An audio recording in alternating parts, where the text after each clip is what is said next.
Hello everyone, welcome. This is SharePoint Power Hour. I'm Laura Rogers and this is my team of SharePoint consultants at Rackspace Hosting. Power Hour is all about things that you can do in SharePoint and Office 365 without necessarily being a programmer or having any sort of hardcore server admin skills. We've got Power Hour's been going on for I think a couple of years now. This is our 109th episode. We are all on our YouTube channel, SharePoint RAX, where we have all of our episodes just get recorded and archived off to our Power Hour playlist. So every week we do some sort of demo or our presentation, and we all just sort of take turns. And this week we have Jason Himmelstein on our team at Rackspace, and he's an Office 365 guru and a SharePoint MVP, and he's going to be doing an Office 365 Admin Center demo, and he's going to be highlighting a lot of stuff with permissions, some new stuff, some reports, and things like that. And before we get started, though, I did put out a poll yesterday on Twitter and Facebook, and I asked you guys what you wanted the topic to be. So we'll talk about some of those topics and what you guys had in mind, and at the end, and then we'll go ahead, and since I came to the realization that some of the topics that you guys wanted would entail more than a day's worth of preparation from whoever's doing them. So I kind of already had this one slated, but that's what we're going to do, the Office 365 admin today. And before we get started, we'll go through and have everybody on the team introduce themselves. So today we have, and it's alphabetical order. I've determined that that's what the Google Hangout does, because Corey's always first. So we'll go Corey, then Stephen, then Tavis, and then we'll let Jason introduce himself last and go on with his demo. And also, if you're watching this live on YouTube, it's going to have a link to the Google Hangout. And if you're watching it in the Google Hangout, you have a Q&A that you can go into, and that's why we do it live. We love to get your interaction. So the Google Hangout is going to have a little icon with some squares at the top right, and it lets you flip between the Showcase app and the Q&A app, and that's where you can go type your questions or comments as we go. So we love to see your feedback as we go, and we'll go ahead and let everybody introduce themselves. So go, Corey. All right. Hey, howdy. This is Corey.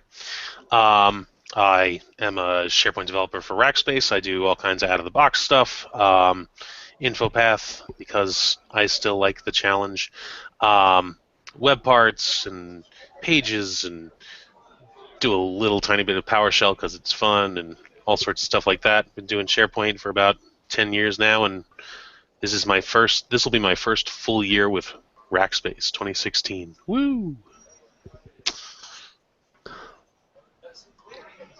Let's see, Stephen, no, actually, Ryan just popped in there. I'll let Stephen, and then Tavis, then Ryan, then Jason. Hello, everybody. I'm Stephen Wilson. I've been a consultant here at Rackspace for about 4 years now, and I did consulting for 4 or 5 years before that.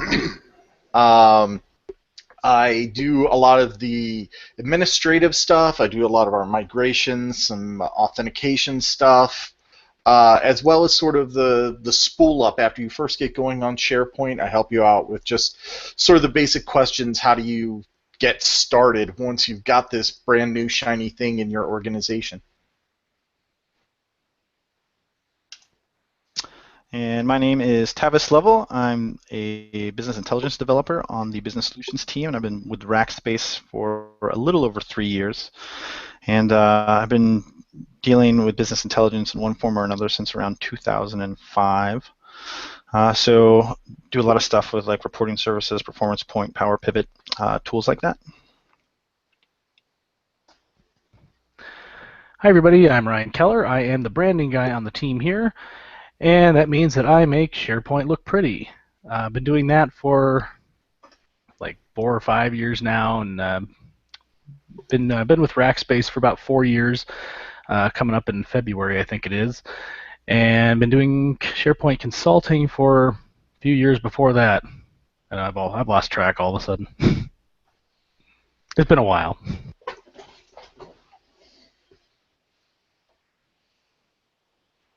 So yeah, I guess that's everybody. And so Jason, your turn, and you can just go on with your presentation. All right, just let me know when we're live, Laura. Just whenever we get on air, just go ahead and let me know. I'm just going to sit here and work until we do. So I'm sorry. Hi, my name is Jason Himmelstein.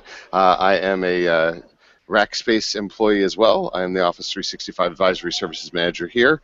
I have an awesome team of folks who do nothing but Office 365.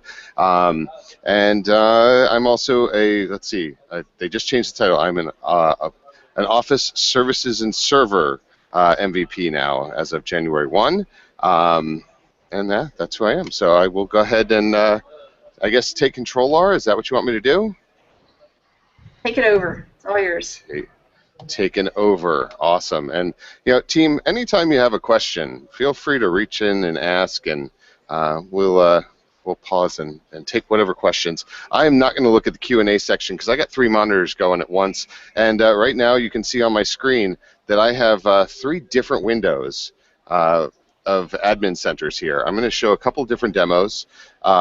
And honestly, I don't know exactly where we're going to go today. A lot of it will be driven by Q&A. I have a little bit of a list, but for the most part, I want to be able to show you a lot of cool stuff. The one at the top here, the orange logo, that is my Managed 365 at Rackspace. This is one of our tenants. We've got populated with about 100 users, and some folks use it, some folks don't. It's just one of our test accounts. This, the black bannered one with my SharePoint Longhorn logo, is my personal E5 tenant.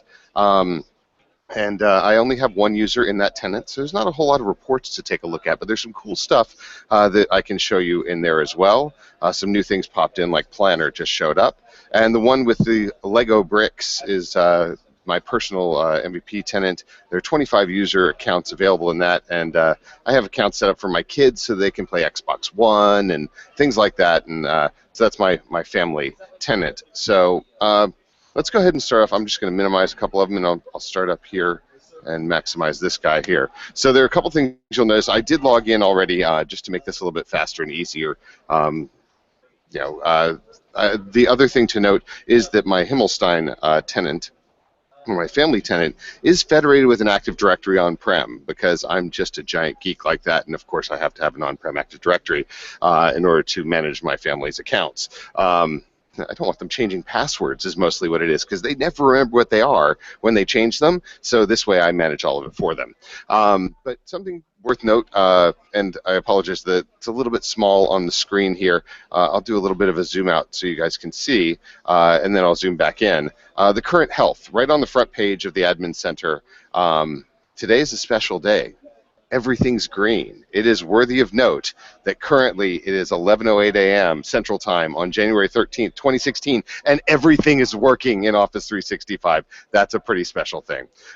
So unfortunately, everything's working right now because it makes for a really poor demo when there are all green lights. It's better when there are a couple of yellow lights where they're investigating something. So I don't want Microsoft to break anything, but what we can do is we can go in and take a look at some of the details and history here.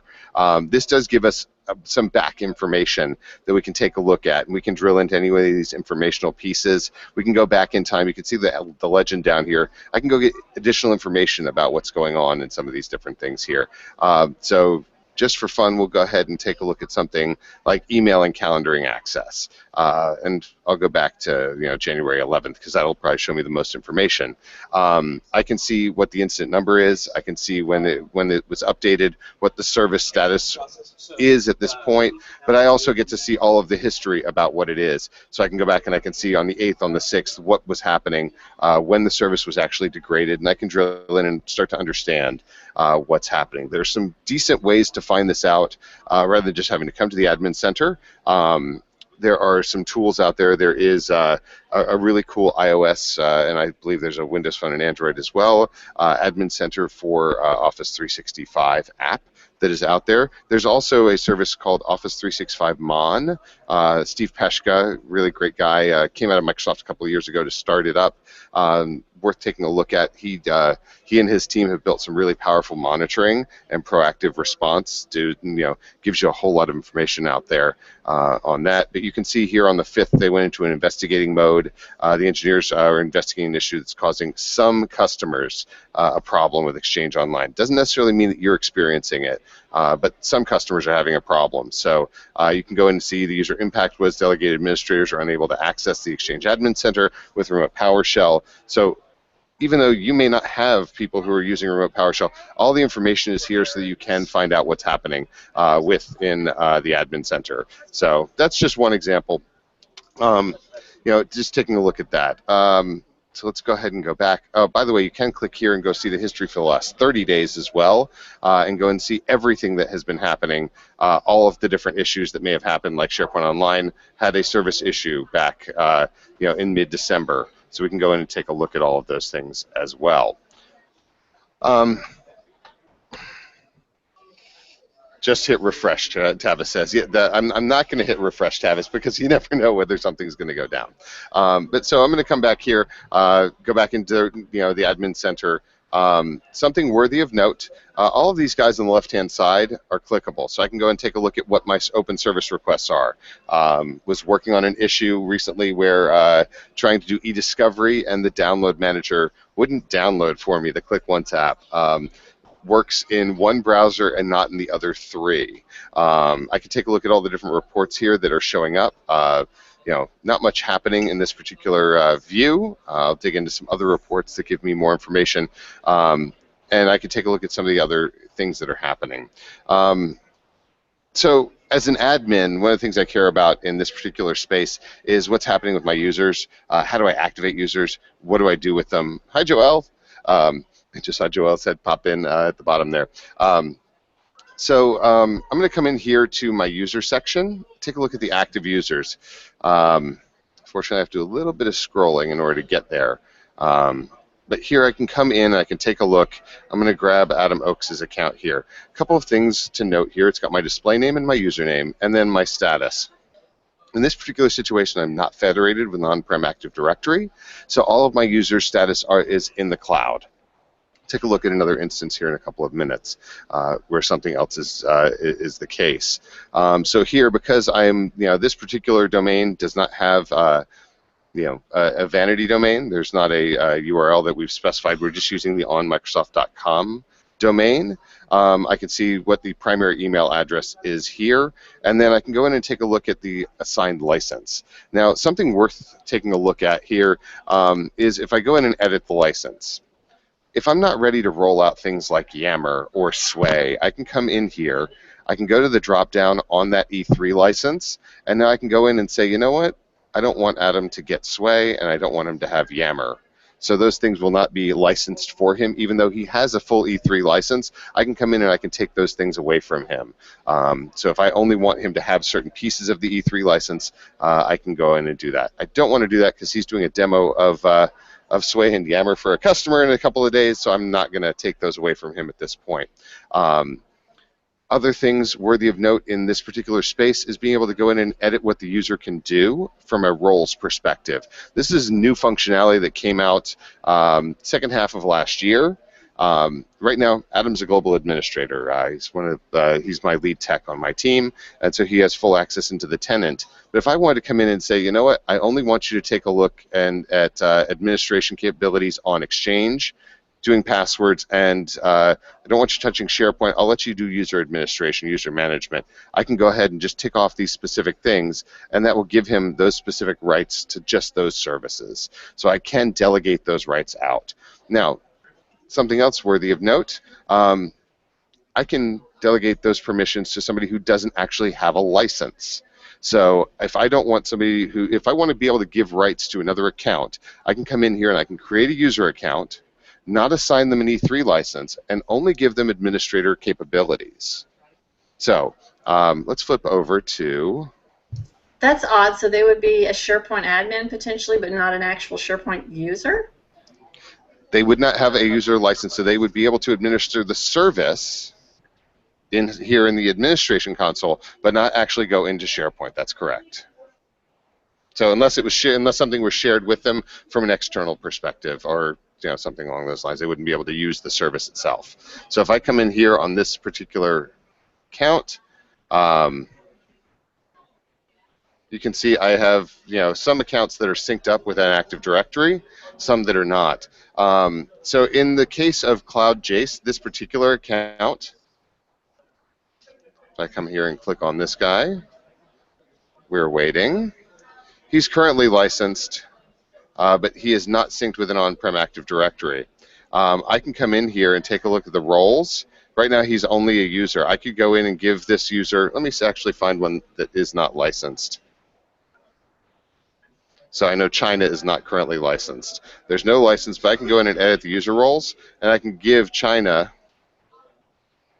user management administration role, and then that particular user could log in to Office 365 into the admin console and make those specific changes. And really powerful to be able to do that. You don't actually have to be a licensed user in order to be able to do the administration functions. It allows you to separate out the accounts as well. So as a user, I would come in and, where I have my standard email, I don't necessarily want to have things where I can go in and make changes to the service. I want to have to log in with an administration user. So in this particular situation, I think recently I gave this guy a global admin permission. Normally, this is not. It's just a Exchange admin and a SharePoint admin. So I'll come back here and launch that. Make those changes to that particular user, and in a couple of minutes, that'll go into effect. And I'll go log in with that user, and you'll see the difference between what I have in the admin console and what that user gets as well. So let's take a look real quick at what I can change on a user account that is only in the cloud. So this particular account, I'm going to go Cloud Jace, which is an in the cloud user.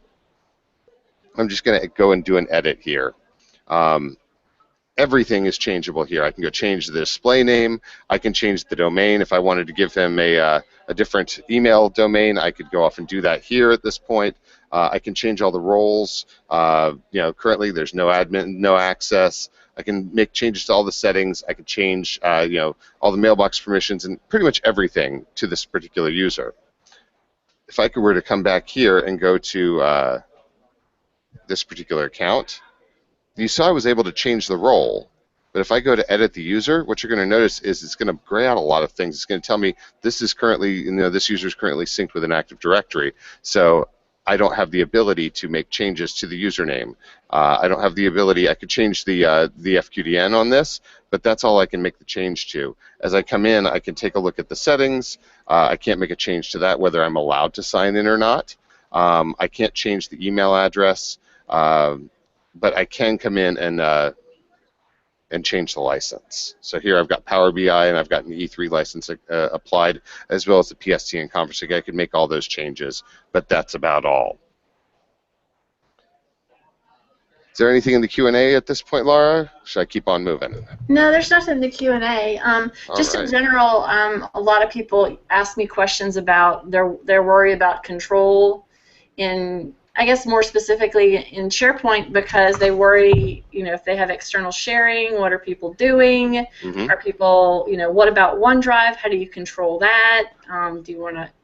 Companies are kind of debating over, turning on external sharing for that, and then once you do, how do you know what's being externally shared, and how do you? Are there reports? Are there ways that you can fine tune? Yeah. So let's jump down and let's go into some. I'm going to touch on reporting first, just because that's next on my little list here, and then we'll jump into some of the external sharing capability of what you can actually do.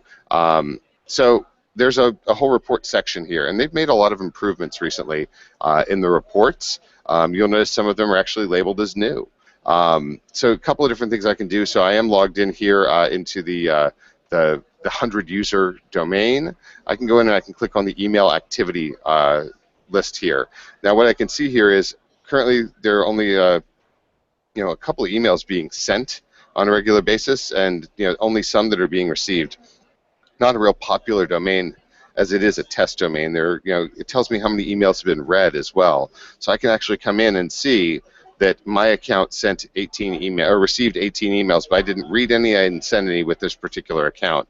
And I can come in and do some filtering and say who actually did send emails. So I can now see who did that and who's actually reading emails from this account. And I can go back as far as 180 days and take a look into that as well. So that's just one of the different reports they've got at this point.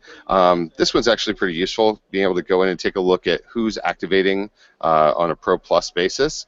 Unfortunately, with the resolution size, I don't have a whole lot. There we go. Let's see if we scale that just a little bit. I can come in here and I can see that Sam has 4 Macs that he's had licensed with his Office 365 Pro Plus.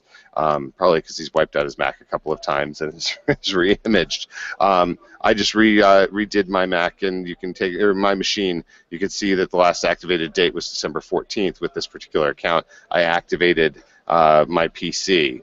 I haven't activated any devices at this point, and I can go through and I can take a look at who actually is. I can do some filtering again and see that Sam's actually done the only activation on an iOS device.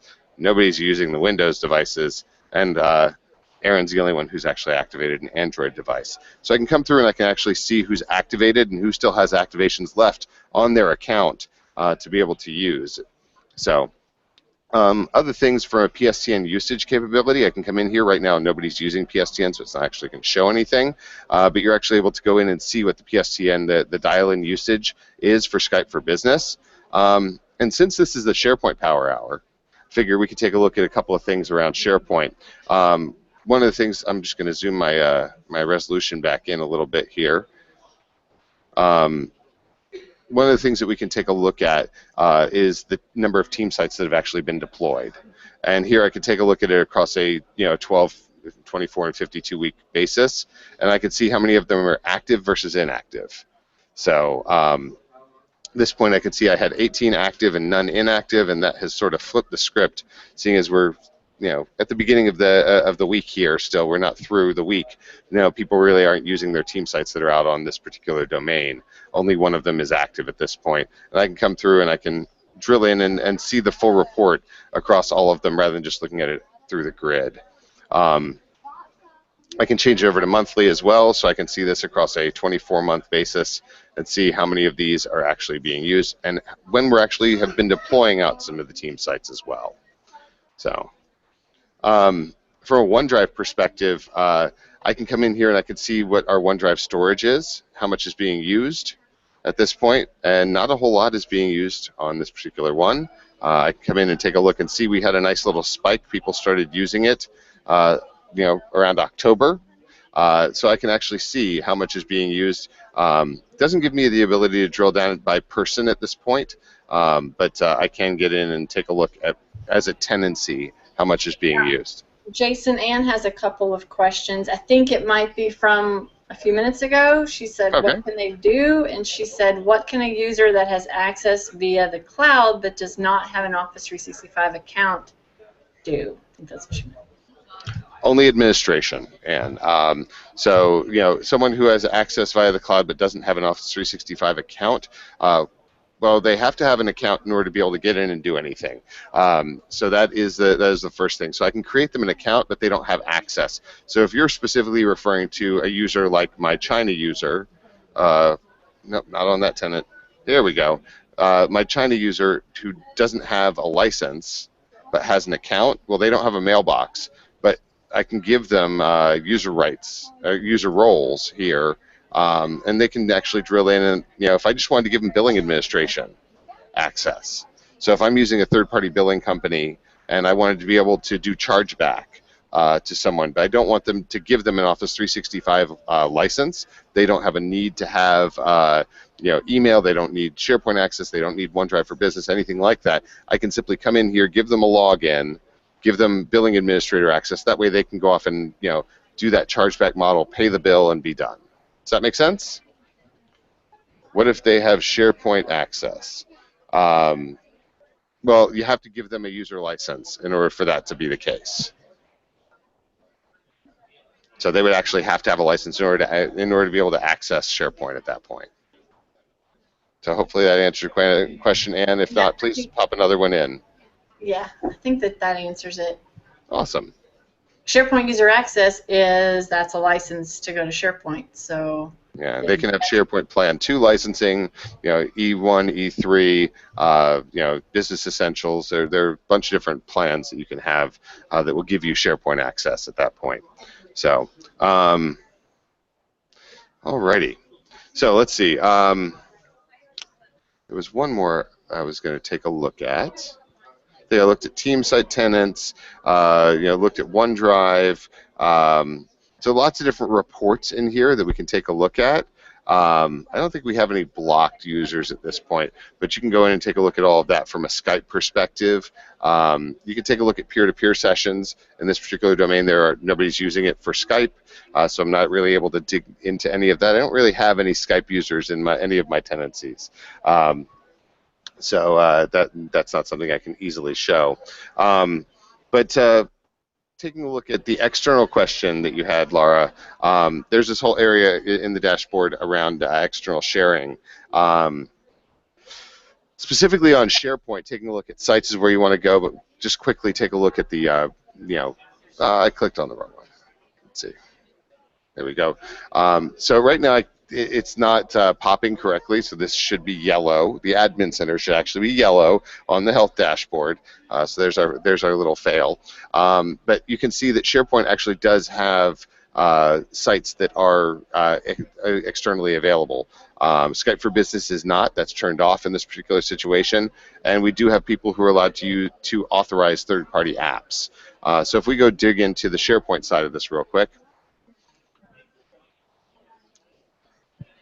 we'll actually see all of the different domains that have external access allowed and which ones are not allowed. So we have some private site collections that are allowed to share links and send invitations. So it's important to note that you can share files and you can share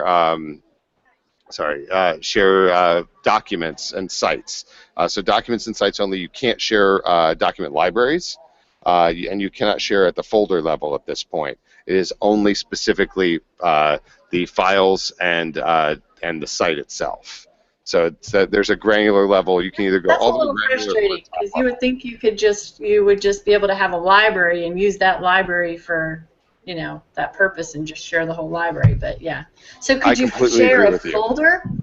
Could you share a folder in a library instead of the whole library? That's cool. No, you can only share documents and sites. Right now, actually had a customer with this problem yesterday that was saying, we have another solution that allows us to do that. And they were looking at OneDrive, specifically OneDrive for Business, saying, our other solution allows us to do this, but OneDrive for Business doesn't. Apparently, it is on the roadmap to bring that for folders. But it's not there yet, and we don't actually have a date for when it'll be there. But it's on their roadmap of things that they're working on because they know that that's something that people want, is the ability to anonymously share. Because if you go into OneDrive Commercial, you have the ability to share a folder where you can say, either you want people to have to log in on the Microsoft account or not. And so by doing it, by saying not, you're sharing just a link to that, either for view or for edit, and people can then do anonymous sharing. That's not accessible in SharePoint or OneDrive for Business. So kind of a bummer. But so in here, we can actually go ahead and take a look at it. We can make the changes as well on the edit screen. It's a little bit weird. I have the two monitors going. I keep looking at the screen on the right when the screen on the left pops up, and that's why I keep glancing the wrong direction. So I can go and change for this particular site. I can say no anonymous guest links. I don't want to let anybody share unauthenticated, but I'm going to leave that be because I actually do have people that are using that today. What does authenticated mean, Jason, as opposed to guest links? What does authenticated users mean as opposed to guest links? If they have a Microsoft account, or if they, or if they have an Office 365 account, so they have to have logged in somehow. So, alrighty. I want to go back. There's a couple of other pieces here that are of that note. Manage external users for this site, is that new? That thing with that link on the right where your cursor is? No, it's the same thing as going in and doing the edit here. Yeah, that link. It actually. Oh, sorry, you're right. Shows you who they are? Yeah. That's fairly new, yeah. Huh. So, yeah, absolutely correct. I didn't script that one out to make sure that there wasn't anybody in there that wanted to share an email address. Right when you're about to click on it, I was like, oh, we might actually have people in there. Sorry. Yeah, we do. That's okay. So let me pop into a different tab. We can always go back and blur that out. Nobody's going to be the wiser, I think. My boss doesn't care if his email gets shared with 100 million people through the YouTube channel, right? He's sitting to my left, and I don't think he was amused by that one. That's okay, though. So yeah, if we come in here, I'll do it on this way.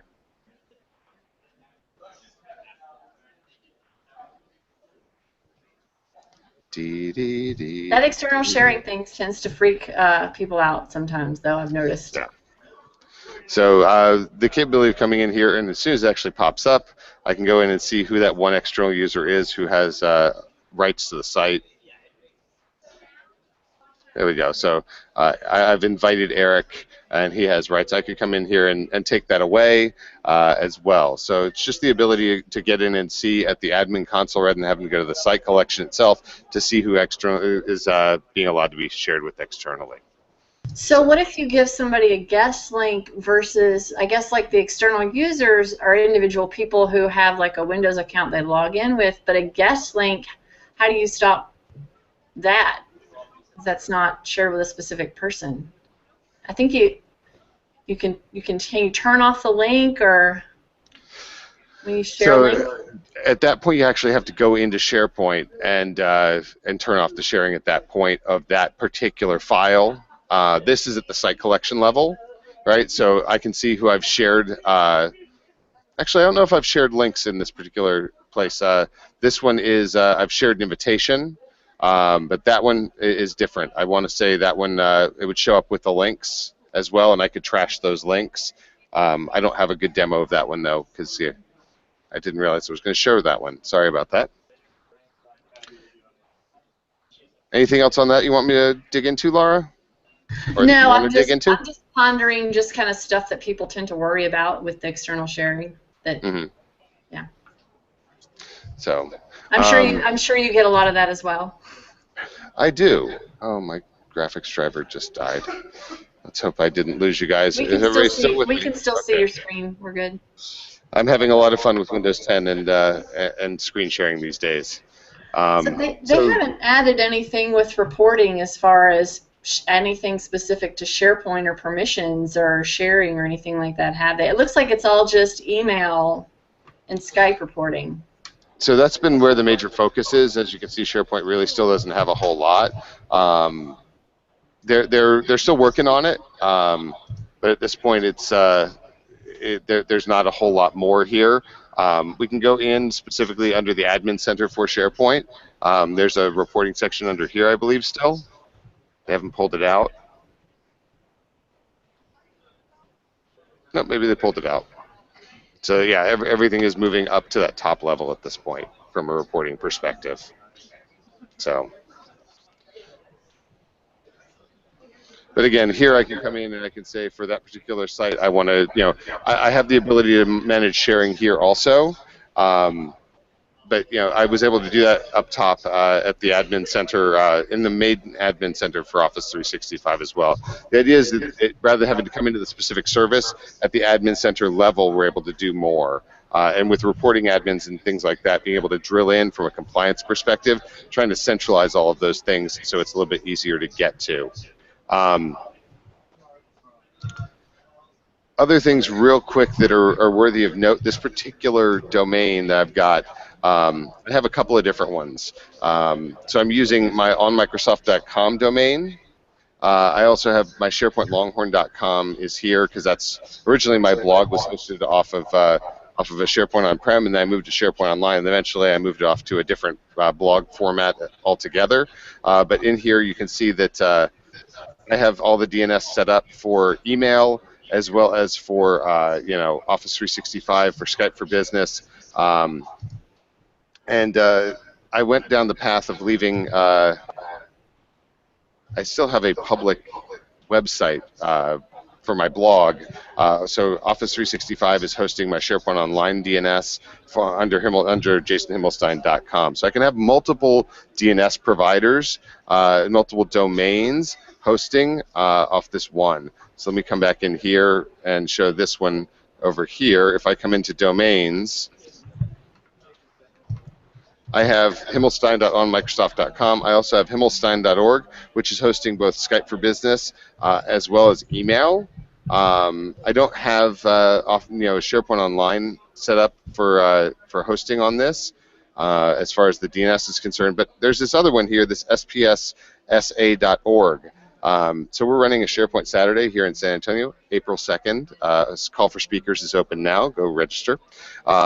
And I went ahead and set up a new domain just for email. So I could set up a group that rather than hosting a mailbox. So this the spssa.org domain is set up here for only Exchange Online, and I'm accepting on the Exchange side of the world this domain, and I have an email address set up for a distribution group called info@spssa.org that emails out to other accounts. So I'm able to host multiple things here in Office 365 without actually having to have a separate mailbox set up for it, as well as not having to have a separate user set up for that as well. My band is telling me it's time to get up and move. I've been sitting for too long. The other thing that's worthy of note is under compliance. So reporting, security, all of these things are a big concern these days. And one of the things that's really big in my world is a lot of people are asking the question about compliance. So we have an entire area here called the Compliance Center.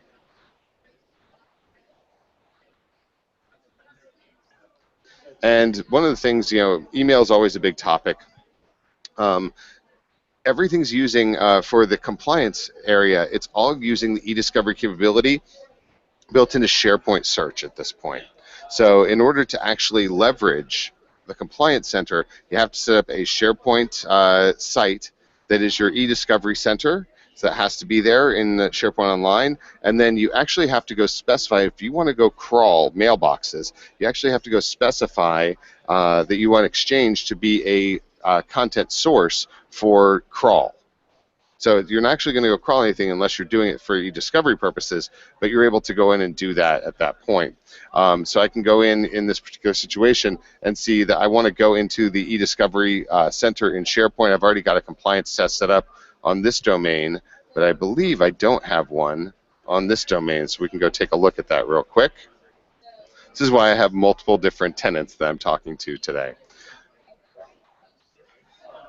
So if I come in, I'll have e-discovery. I don't have any cases listed here. I would have to actually go in and set up an e-discovery center in SharePoint. I may actually already have one set.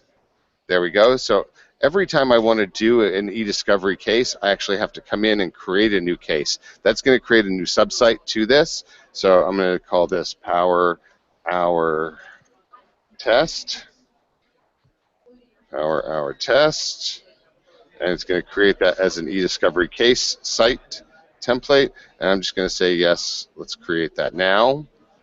Now, in order for this to work, I have to come back out to Office 365, and I have to go into SharePoint. And this is where I'm going to have to go specify as a crawl source, as soon as it decides to come up. From a search perspective, I need to go in and set this up as a content source. Manage result sources. I think this is the one. And I'm going to specify a new source for this.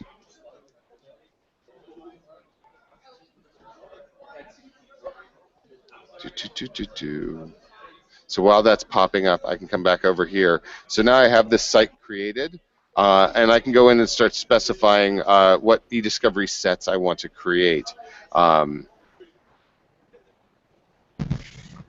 So let me pop back over here to my result sources. So rather than typing anything, because this is going to do post back a couple of times, I want to specify the protocol is going to be Exchange, and that I want to use auto discover in this particular situation. And for my purposes, I'm just going to use the search terms as is, and I'm going to say that this is email. So once I create this, I'm going to save it off. Up. To use auto discover, it's not liking it. Nope, it's still thinking about it. So I can call this Power Hour Test, and in this situation, I can come in here and say Add and Manage Sources. And you'll notice here, if I come in, I know I have a whole bunch of different mailboxes in here, but I'm just going to say Jace. And what you'll see is that it can't make a connection to the search service because I haven't actually finished specifying that as a result source. So I need to finish this. As you can see, it finished with the auto discover and it wiped out everything I had up top. So I'm going to tell it to use email as the name and save that off. As soon as this pops in, you'll see defined for this tenant, I have email, and the status is now active, so I can come back over here. Let's close that back out. You come back in and add and manage sources. And I'll have it go search.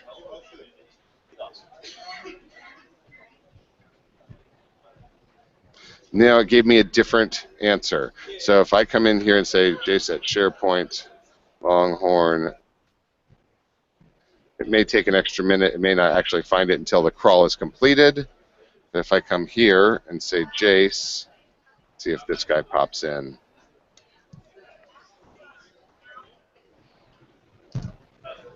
So you'll notice here that I don't have the rights to actually do this.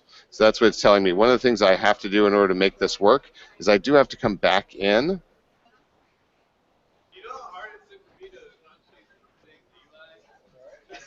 And I believe it's under the Exchange side of the house. Maybe under compliance.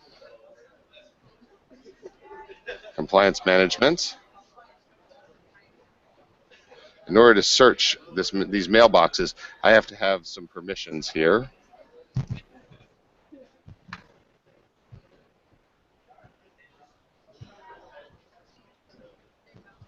How am I doing on time, Laura? You have about 19 minutes left. Okay. And yeah, this is interesting because we actually did a power hour about e-discovery a few weeks ago, but I didn't necessarily delve into Office 365, and e-discovery has been changing and morphing like continuously over the past few months in there, and they have a lot more, like a lot different interface in Office 365 and different sort of types of searches and things that you can do in there than exists on premises. So it'll be interesting to see what they put in 2016 as well. Yeah. Is anybody else hearing Laura as a robot voice, or is my my blue machine boosted naked juice really kicking in at this point? I heard it as a robot as well. Oh yeah, Okay, she's well, definitely a robot. Okay, well, that's a bummer because I was kind of hoping that was She is the droid we are looking for. There we go. All right, so I finally found what I was looking for. Thank you for the time there, Laura. So I needed to come in under the Exchange Admin Center, under permissions here, and I can see compliance management is one of the roles here, and I would go add a member. And unfortunately, I don't know if I'm going to be able to add myself. I think I can. I'm going to specify Jace and add myself. Save that off.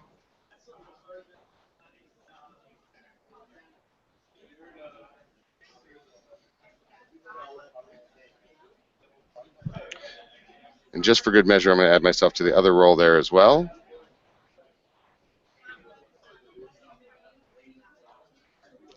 The discovery management role. Just because off the top of my head, I don't remember which of those two roles I actually have to have. So, oops.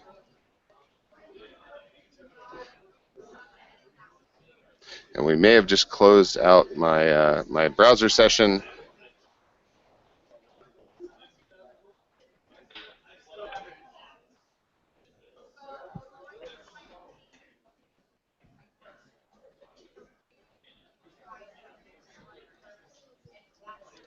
Glad we're not doing this live.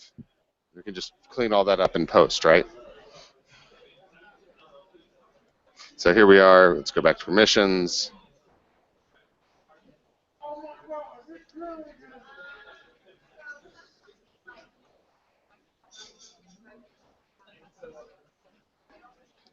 Discovery management. Let's add myself in. This way I'll be able to do legal holds and mailbox search. There's that permission I'm looking for as well.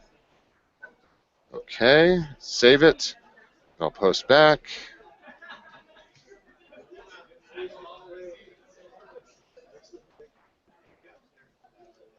Now both of those, I have both of those permissions. Should be able to come down here into Exchange. I've already done that. Let me back out. I want to go back into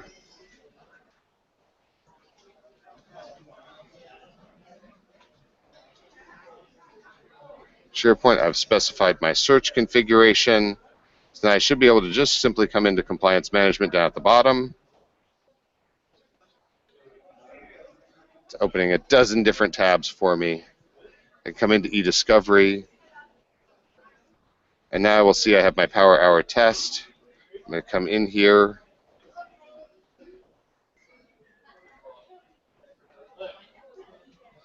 Edge is really playing not very nice with me today, guys. Edge is so funky, man. It is, but unfortunately, in order to make this work, I was trying to use 3 different browsers rather than going in private browsing session. Tony says, "Take me to your leader." That's his comment. That's his question. Thank you, Tony. Laura, aren't you our leader for today? You're leading the Power Hour. All right, now we're here. Let's go into new item.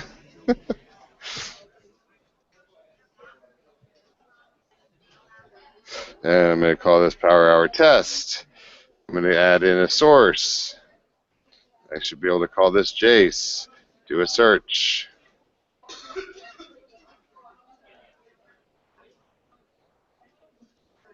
There we go. See if it wants to find it. It may just not, it may be that it hasn't crawled yet. So what I'm going to do is I'm just going to close out of this guy and pull up my other window, and one that I know I've already done some of this on.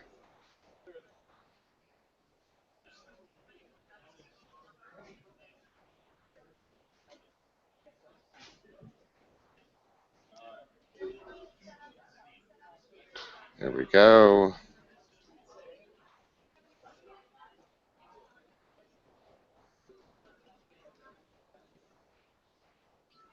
So here's a query that I've already created.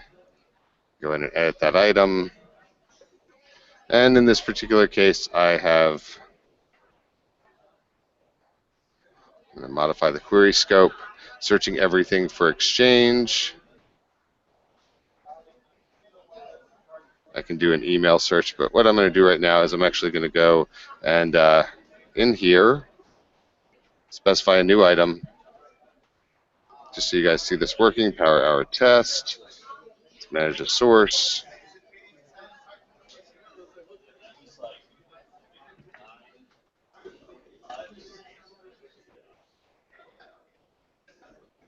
If I do a search, this should post back some results. There we go. There's me. Scroll down, hit save. Say OK. All the same permissions are applied to what I had done before. So the mailbox is not on hold. I can go in and say what dates I want to do this from. The only difference is that this has had more time to populate the search results. Specify it through today, and I can come down and say I want to do enable in placeholder or not, and I can do a get statistics here and see exactly how many messages we're looking at. Might have popped up. It's blocking pop-ups. So here we go. So I can see all the different recipients. I can see all the different emails. I see that I have a whole bunch of emails that I can go and use. And then ultimately what I can do with this is that if I'm trying to do either an in-place hold or not, I can actually take all of these emails that match the query rule, and I can go in and say, you know, by an authorized sender or by the author or sender, and then I can actually have that exported into a PST. And it does use a Click Once app. There's been a couple of bugs I've been working through with Microsoft on that Click Once app. If things don't work for you in one browser, try multiple others. Amazingly enough, it works really well in Edge, which nothing else seems to. But that did work for me in downloading those in Edge. It does some really good stuff. It brings down a report for you of all of the exported items. It gives you an Excel report via CSV file of what you just saw in the preview results, and it actually pulls down a PST that's openable if you have the right permissions, and you can use. So here you'll see the statistics. There are 240 items and 13.51 megabytes of email. So that's how our statistics came out. So I can save this query, and then I can actually go to it and do a new export using that specific rule. So there's my source. I can say export that way, and then I can export it out.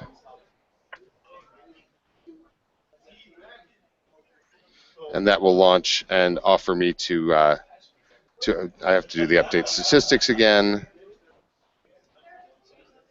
So there's my 240, my 13.51 megs. I can say, okay, and it's going to take me out to the page to actually download the Click Once app. I can pull down the results here, and I don't know if this is going to work. We'll give it a shot.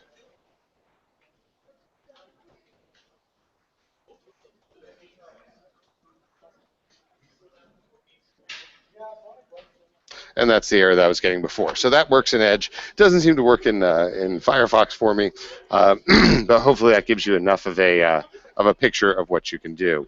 Want to go back really quickly to some of the external sharing. There were a couple other pieces I didn't hit on. I hit on the sites side of things, and there are actually a couple of questions here that I've not been noticing. Sorry, I didn't notice them either. I started digging around in my Office 365 site, and all kinds of weird permissions changes that looks like are taking place that don't make sense. Anyway. Is that you, Laura, saying that, or was that somebody from the Q&A? Can you hear me okay? Yes. Okay. Is it so Laurel says, is it possible to gather and query SharePoint Online audit logs without turning audit logging on for each individual site?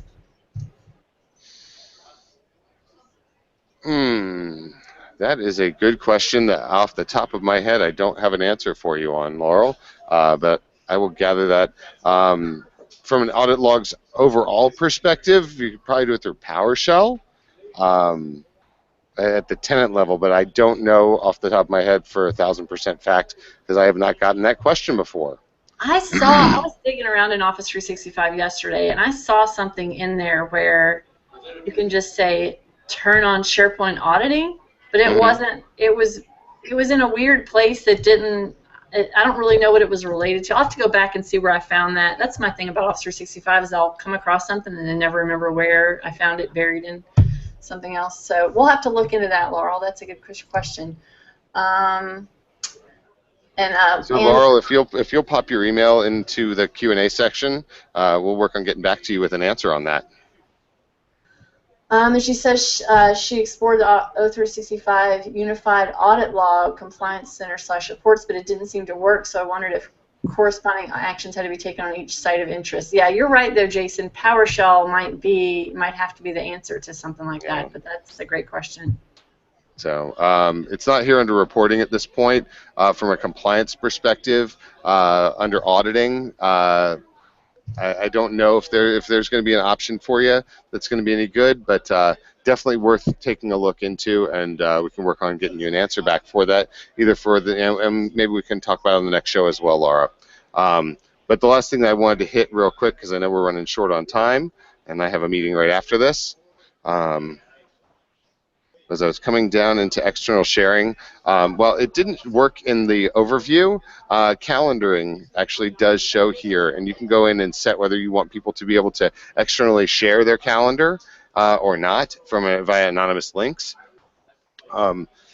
Personally, I use this with my wife. She uses Gmail for calendaring because she refuses to change after all these years. So she refused to get on the Office 365 tenant. All of her personal email flows back into her Gmail account, but you can actually specify whether or not people are allowed to share but with anonymous users their calendar via that link as well.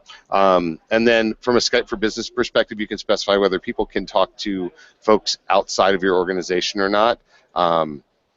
Really nice if you can. Currently we have that turned off here. We don't allow people to contact anyone outside using their Skype for Business on this particular tenant.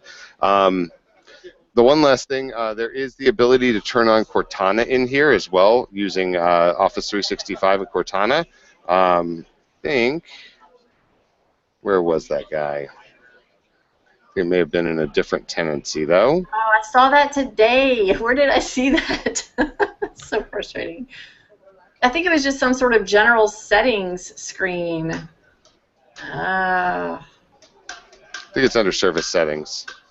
There it is.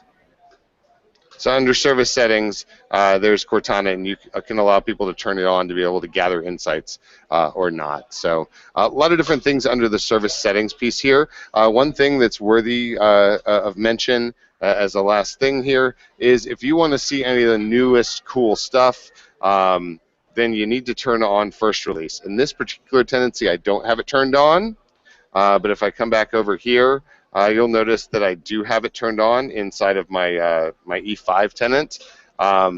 So if you go here under service settings, updates, there are two different ways of turning it on. You can have it by user or by an entire organization. If you do it by user, there are things that are not going to show up because they're tenant-wide. So having an organization that is does have it turned on tenant-wide allows you to see things that show up, like a brand new one that just showed up today that wasn't there yesterday, which is Planner for me. So yeah, I haven't clicked on it yet, haven't done anything with it, don't know what kind of screens I'm going to find, so that's going to be fun. I'll do some screen recording. And, we got several more questions now. Uh-oh, here we go. They're kind of long. I'll let you read them. Okay. Is it possible to set up external accounts without requiring a license that work, like creating a Microsoft Live associated with the site to an externally shared site?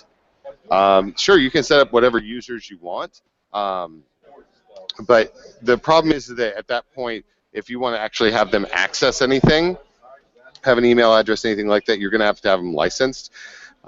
Because the definition of external sharing is somebody that is not an agent of your organization. By you giving them an account, that makes them an agent of your organization. So you're not going to be able to externally share with someone who has an account if they don't have the right license. Hopefully that makes sense, Carlos. I can't use PowerShell myself. Sad face, I agree.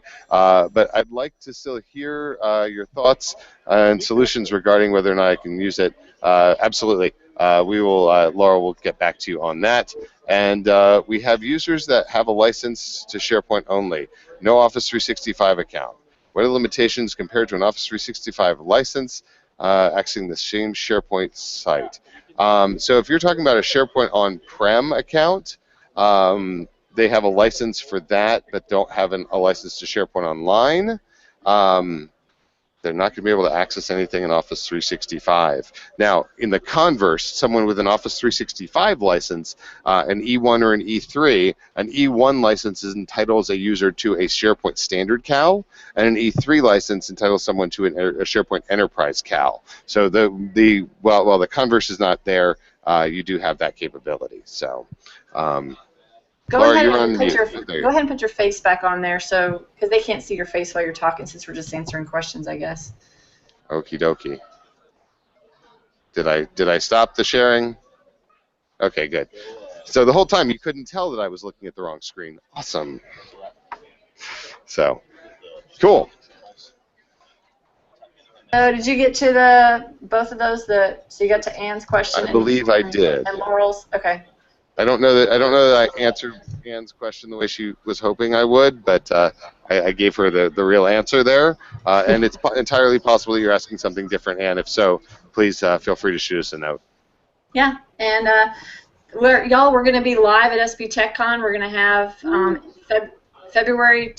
The conference is February 21st through 23rd, I think. Yeah.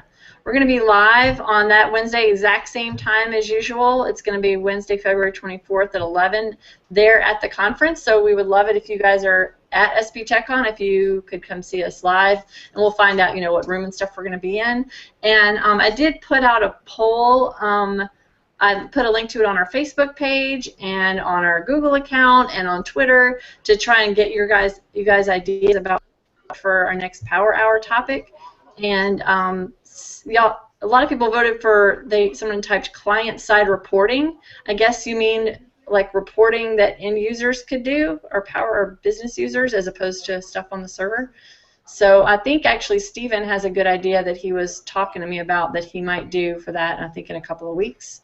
So we'll do that for our topic, and of course, Tavis, if you have any ideas about stuff like that for end users. I know we've talked about Report Builder a little bit before. Some people voted for Power Apps too, so I'd have to think about what specifically. There's a lot in Power Apps, so we'd have to figure out what specifically, maybe delve into a specific topic in Power Apps and go from there. So another one was mentioned was authorizations and don'ts.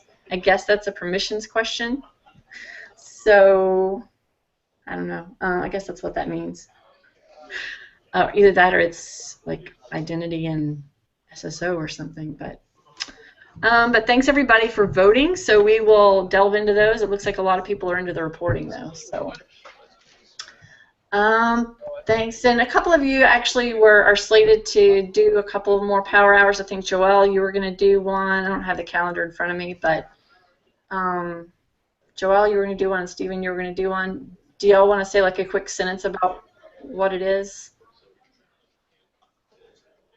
Or y'all are on. I don't know if mine is going to be about something that users can do, but it was just sort of a light grade of doing like charting in SharePoint using like an external API instead of using like any of the BI tools, just some JavaScript and pulling in some libraries and being able to report from a list or library by just reading that, and it would automatically update the graph.